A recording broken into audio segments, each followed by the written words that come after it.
Hey guys, welcome back to my channel, and seeing how good the first part looks like I'm gonna do a second part too. So this is What If Deku Was Bill's cipher, and I have to agree with one of you guys. This is probably the most overpowered Deku that I'm gonna come up with for now. I might come up with something way more overpowered later on, but right now, most overpowered one. So, if I'm correct, I put a little filler in, a little cliffhanger. Excuse me. I'm pretty sure Deku got called up to Nezu's office, for Nezu to question him about his quirk. So let's jump in. So Deku walks into Nezu's office, and he's like, "So you wanted to speak with me, Principal Nezu?" And then Nezu's like, "Yes. So, what is your quirk?" And Deku sits down, and he's like, You want the truth or the truth?" And Nezu's like, "The truth." So he's like, "Okay, I'm gonna be honest with you. How am I gonna?" He's like thinking of talking out loud. How am I gonna explain this? And he's like, and he talks to Nezu. He's like, "So my quirk's name is Deal with the Devil. Basically, I can make deals, and in those deals, I can give people anything they want, but they have to pay me on the amount of what they want. So, like, say they wanted $10,000, they would have to pay me back in something of worth either $10,000 or something worth $10,000." But it also came with a lot of other stuff, and basically, Deku goes down the list. He kind of pulls out a list from his coat. He's like, and then he hands it to Nezu, and Nezu's like, "So you got all these different quirks?" Nah, it's one quirk. And Nezu's like dumbfounded. And Nezu's the smartest person on the planet. Well, not anymore. Deku is, because because I want him to be. And Nezu is a little surprised by this, that one kid has this much power. And he's like thinking to himself, he's like, he would make an amazing hero, but he would make a very bad villain. Like, he would be unstoppable if he became a villain. So Nezu's like, so we gotta keep this kid on our side. And Deku's like, "So is that all you wanted to talk to me about?" And Deku's like, not Deku. Nezu's like, yes." And then Deku's like, "Okay." Snaps his fingers. He teleports right outside of 1A's door, and he goes through the door, and into class. And a few moments later, All Might slides in through the door. "I am here."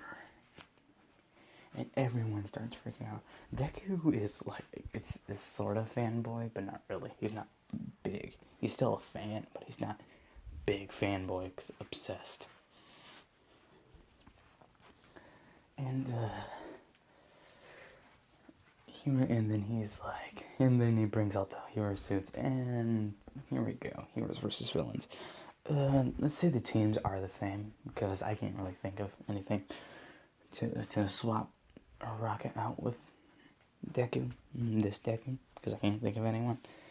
So Deku walks out in front of the building with his normal just school uniform on, and then everyone's like, "What is he doing with his uniform still on?" Snaps his fingers, basically turns into the suit that he's wearing in the picture, just minus Todoroki, and that's basically what he looks like.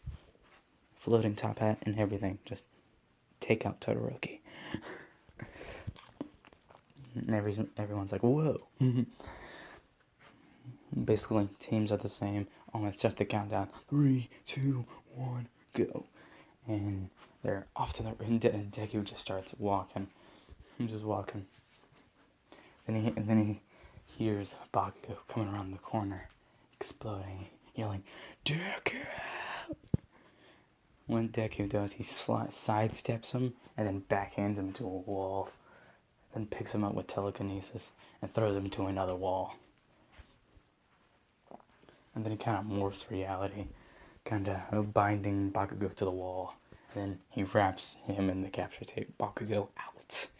Like I said, this Deku is overpowered. And he also has like astral projection, and he can manipulate reality. He has so much stuff. I would need a list it all, but I don't. So I'm not gonna do that. And let's see. Okay. So Uraraka found the bomb. Let's say they split up. Uraraka found the bomb. Deku teleports over to her, to where she is. And then Deku's like, I'll handle this. Deku opens the door. And then Ida runs at him. Full speed, Recipro Burst tries to kick Deku. And Deku just moves his arm up, blocks it like it's nothing. Then he grabs Ida's leg and throws him into a wall. And then Ida tries to come up as Deku's walking to the bomb to go touch it. Ida's coming up behind him, trying to Recipro Burst him, kick him in the back of the head. Deku turns back slightly, catches him with his telekinesis, and then throws him back into the wall. Touches the bomb. Hero team wins. Deku is overpowered. I swear. Oh, and if you do have a ship, because I can honestly not think of one for this character. If you have a ship, put it down in the comments, because I don't have one for this series. I can't even think of one. So, Heroes versus Villains is over. USJ attack. Okay, here we go. They're on the bus. They're on the way. On the way to USJ. And let's say Deku is sitting down on a bus, and Froppy looks over to him. So, what's your quirk? And Deku's like, shake my hand and you'll find out. And then, oh, Froppy, you just made the worst mistake of your life. That Froppy shakes his hand. His arm ignites in blue fire. And then and Deku goes inside her head. Like the blue fire is there for a second, and then it's gone. Not many people notice this. Let's just say Todoroki and Momo notice this. And then let's cut inside of Froppy's head. So Froppy's in the inner mind space, basically. And Deku's there with his suit, his jacket, his coat, his tie, his top hat, his pants, whatever. Basically, again, his suit. And he's like, so you wanted to know what my quirk is? Here it is. Then Froppy's like, then he snaps his fingers. A little cottage forms around them. And Deku sits down on the couch, takes a sip of wine. So, you wanted to know what my quirk is? Here it is. Froppy's like, cool, but what is it? Now that's a secret. Well, this was fun. And then Deku's like, this was fun. I haven't done this in a while. Sorry about that. Then he snaps his fingers, and they both leave Froppy's head. And Froppy snaps back into reality. She's like a little fidgety. And she's like, what the heck? And then Deku chuckles a little bit. And then they get to the USJ. And Deku's like, Bill also has, like, the state of how he, like, knows everything that's going to happen and knows everything about everyone. It's something that he has. It's surprising. So Deku knows what's about to happen. And Deku, he already has his suit on. And he gets ready. And when the villains start floating out, he teleports down there. And he's like, no, gentlemen. Nah. Let's say he teleports in front of Shigaraki. Shigaraki tries to attack him. Doesn't work. He's like, whoa, now.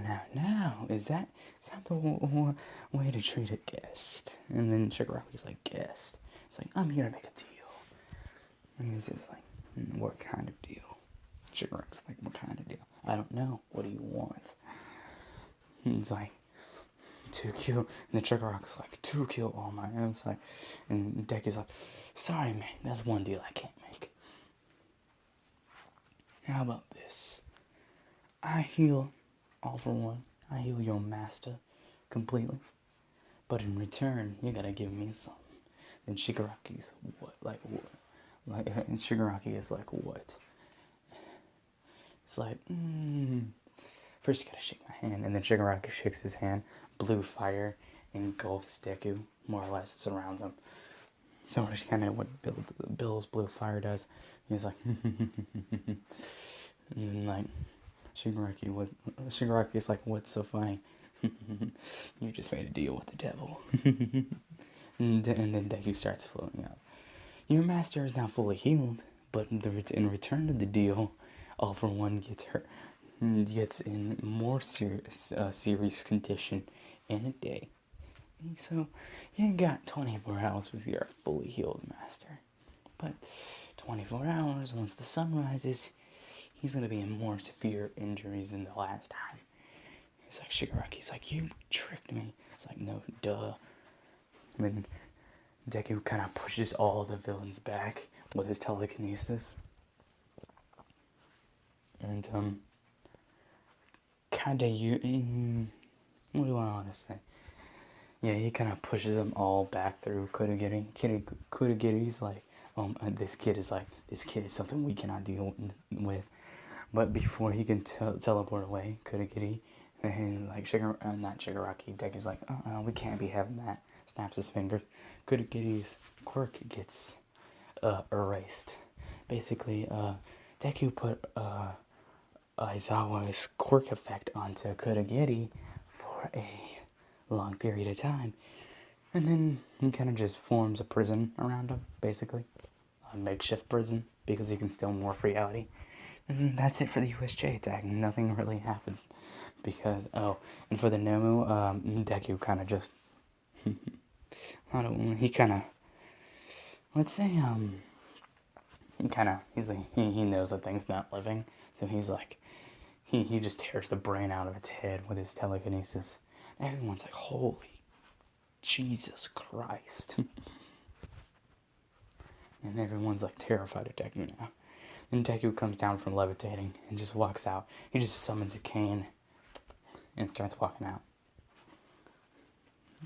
And All Might gets there and all the pros get there and they're like amazed of how all these villains were captured at once. But let's say say there was an opening. Let's say it took a lot of focus to keep Kurogiri's quirk erased.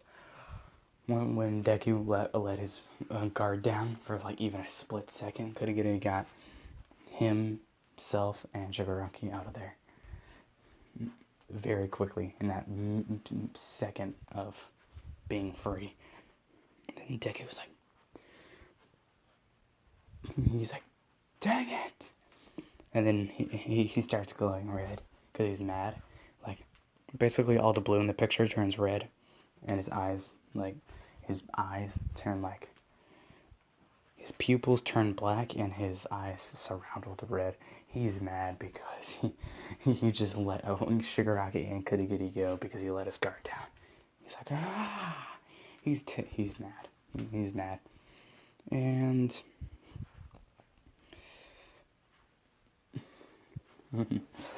man, this Deku was overpowered. Again, if you do have a ship for this series, put it down in the comments. I'm all ears.